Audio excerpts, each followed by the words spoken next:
And cases of K2 abuse, how one county is now cracking down. A new insight from a doctor about the dangerous effects of synthetic marijuana.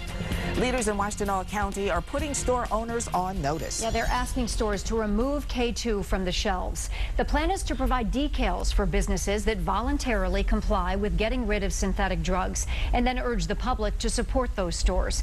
If businesses don't get rid of drugs like K2, the county will issue public health orders requiring them to comply. And if they don't, they'll be subject to criminal penalties, which can mean fines or even jail. The health officer can make a determination that something is dangerous and an imminent threat to the health of individuals, and therefore can order action taken.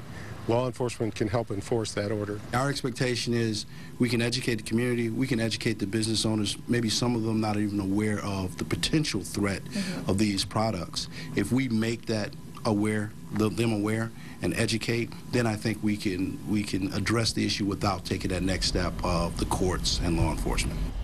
And making people aware of the dangers is something local doctors are trying to do as well. 7 Action News reporter Anu Prakash tells us about the rise in the use of K2 here in Michigan and what doctors are seeing in the emergency room.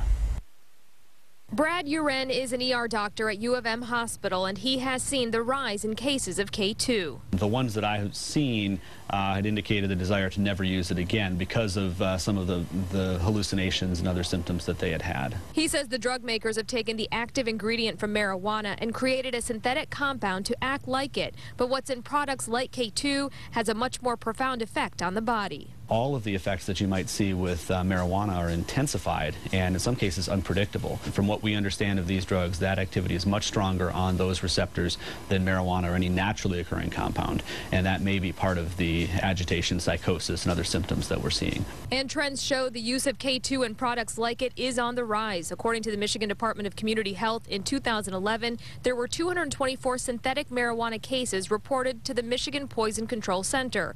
And in just the first 3 months of this year, 126 cases have been reported so far. It absolutely can kill you. And even though there's still a lot to learn about K2 and other synthetic drugs, Dr. Uren says there's no doubt about the dangers. I would hope that people would simply take it upon themselves not to use these substances. Failing that, I think that we need some stronger legislation to stop people from having access to them. In Ann Arbor, Anu Prakash, 7 Action News.